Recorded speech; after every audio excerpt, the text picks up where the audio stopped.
नमस्कार, स्वागत है आपका और आप देख रहे हैं अपना यूट्यूब चैनल रीमेक एड बात। बिहार विधानसभा में आज बिहार सरकार की तरफ से सम्राट चौधरी और उप मुख्यमंत्री वित्त मंत्रालय के प्रभारी यानी वित्त मंत्री सम्राट चौधरी ने बिहार सरकार का बजट पेश किया। आप सभी जानते हैं ये आने वाले साल का खाका होता है कि क्या कैसे खर्च होंगे और कितना आपको किस विभाग को पैसे आवंटित किए जाएँगे और समझिए कि घर चलाने के लिए कि आगे आने वाले दिनों में कितना खर्चा होगा, उसी तरह राज्य चलाने के लिए कितना खर्चा होगा, कौन से विभाग में कितना खर्चा लगेगा, जैसे ये बिहार सरकार यानी बिहार राज्य सुदृढ़ और सक्षम हो सके।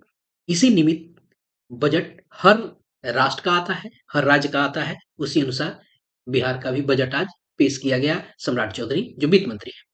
अब यहाँ ये जो बजट पेश किया गया, ये बजट अगर देखा जाए तो ये आपको 3,17,000 करोड़ का था। प्लस समझ सकते हैं इतने करोड़ का था। इस 3,17,000 करोड़ प्लस करोड़ बजट में यानी इससे थोड़ा सा अधिक था।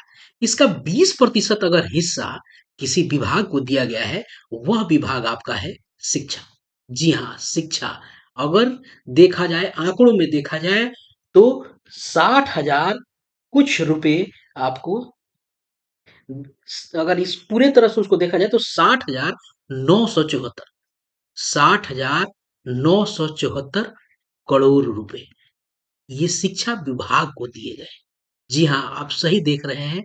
यानी 20% हिस्सा जो आपके बिहार सरकार ने पेश किया है, तो उसका 20% बजट का हिस्सा जो है शिक्षा पे खर्च किया जाएगा। जी हाँ, इसमें शिक्षक और शिक्षा की गुणवत्ता इस पे खर्च करने की बात कही गई। तो इस वीडियो में हम उस शिक्षा विभाग में होने वाले खर्च कहाँ-कहाँ खर्च होंगे, उस पे हम बात करेंगे। चूँकि इस बजट में शिक्षकों के बारे में बात की गई है, उनके नियुक्ति के बारे में बात की गई है और सबसे बड़ी बात है, इस बजट में चर्चा हुआ है प्रधान शिक्षक और प्रधानाध्यापक को।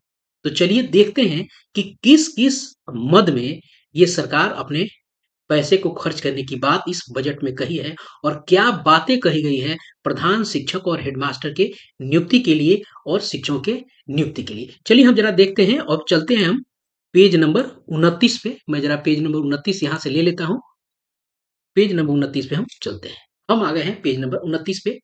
यही आपको शिक्षा विभाग का आपको 120 नंबर पॉइंट से वहाँ से शिक्षा विभाग आपको दिख रहा होगा। ये शिक्षा विभाग की बात यहाँ से कही गई है। हम ब्रीफली इसको देखते चलते हैं कि क्या-क्या बात कही गई है। बहुत ज़्यादा नहीं है शिक्षा विभाग में यहाँ बात, पैसे ज़्यादा ज़रूर हैं।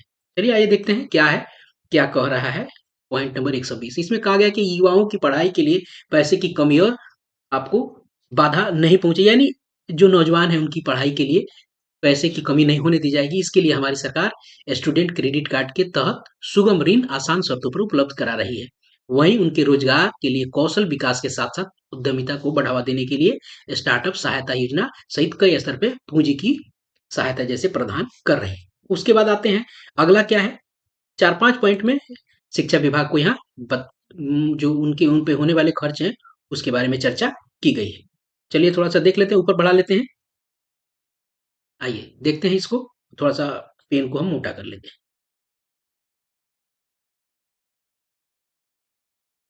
अब यहाँ देखा जाए तो यहाँ कहा गया है कि हमने शिक्षा को सभी के लिए सुलभ और गुणवत्तापूर्ण बनाने के लिए कई कदम उठाए हैं। मुझे यह बताते हुए अत्यंत खुशी हो रही है कि वर्ष 2023-24 में प्राथमिक स्तर पर थोड़ा-सा मोटा कर लेता हूँ ये और आपको आसानी से दिख जाएगा। प्राथमिक स्तर पर 168.31 लाख बच्चों का नामांकन दर्ज हुआ। कब?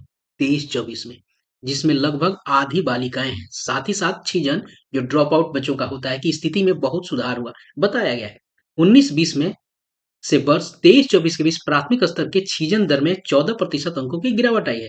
समावेशी विकास के ध्येय से कार्य करने के कारण अनुसूचित जाति तथा अनुसूचित जनजाति के बच्चों का भी छीजन दर घटा है। यहाँ उपलब्धि गिनाई गई है कि भाई इतने बच्चों का हमने एडमिशन कराया और शिक्षा पे इतना हम जोर दे रहे हैं, छीजन कम हुआ है, इन सब बातों को ये वहाँ आपको बात कही है। उसके बाद बात आता है कि अगले पॉइंट्स में क्या कहे जाते हैं कि वर्तमान में शिक्षा प्रदान करने हेतु राज्य में 270 अंगीभूत राज्य ये महाविद्यालय संचालित हो रहे हैं तथा 20 अन्य अनुमंडल मुख्यालय तथा प्रखंडों में महाविद्यालय खोलने का निर्णय राज्य सरकार द्वारा लिया गया है। अब देखिए 20 और भी अनुमंडल के मुख्यालय में और प्रखंडों में आपको कॉलेज खोलने की बात यहाँ कही गई है। अब आते हैं 123 नंबर शिक्षकों की नियुक्ति, जिससे हमारा बहुत डायरेक्ट लेना देना है।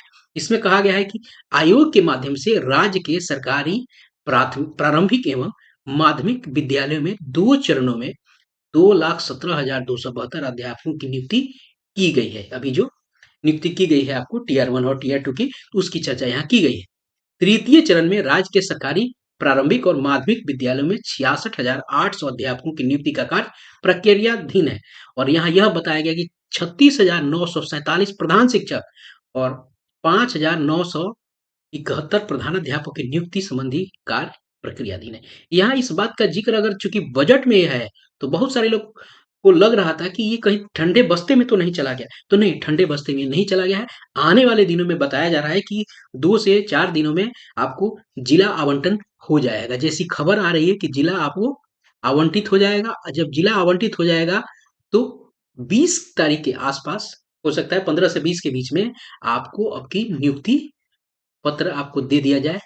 ठीक है, नियुक्ति पत्र दे दिया जाए और इसी बीच में विद्यालय जो है वो अलॉट किया जाएगा और आपको ट्रेनिंग में भेजने की बात भी निकल के आ रही है सूत्रों के हवाले से।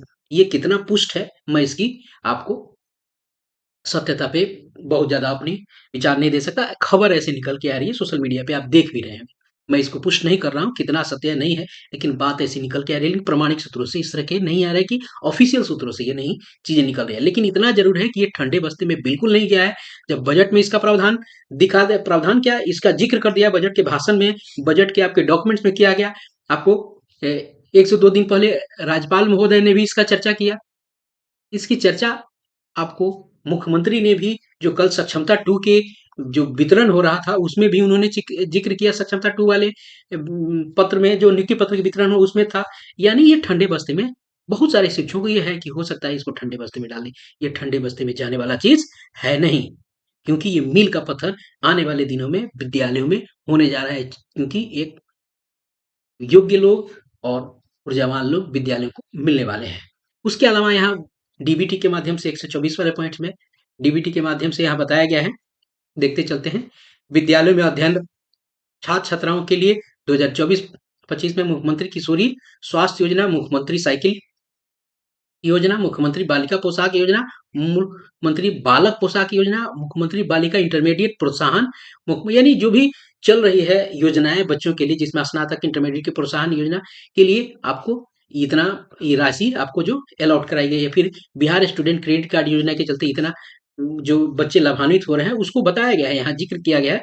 उसके आगे और भी कुछ पॉइंट्स हैं जो बच्चों के और शिक्षा के संबंध में, यहाँ उन सब बातों का जिक्र हुआ है। गणतंत्र दिवस परेड में संस्कृति मंत्रालय इत्यादि का जिक्र किया है। लबोलुबाब ये है कि कुछ चीजों को यहाँ एक शाब्दिक रूप से समझिए कि यहाँ भी संभाषण दिख रहा है, लेकिन अगर डायरेक्टली देखा जाए तो सबसे बड़ी बात यहाँ निकल के आ रही है शिक्षकों की नियुक्ति से संबंधित, चूंकि हमारा सीधा कंसर्न नियुक्ति से है। और प्रधान शिक्षक और प्रधानाध्यापक वाले जो अभ्यर्थी हैं, जो भावी प्रधान शिक्षक और प्रधानाध्यापक हैं, उनके लिए अच्छी खबर है कि चंद दिनों में ही आपको आपका नियुक्ति पत्र मिलेगा, जिला आवंटन हो जाएगा और आप अपने नए विद्यालय में पदस्थापित होंगे ट्रेनिंग के साथ। तो इस वीडियो में हमने प्रयास किया कि इस बजट में क्या शिक्षकों के लिए निकल के आया है, तो प्रयास करा कि आप तक कुछ चीजें पहुंचे। तो इस वीडियो में इतना ही, मिलते हैं जल्दी ही नए कंटेंट और नए इन्फॉर्मेशन के साथ। तो अपना ख्याल रखें। जय हिंद।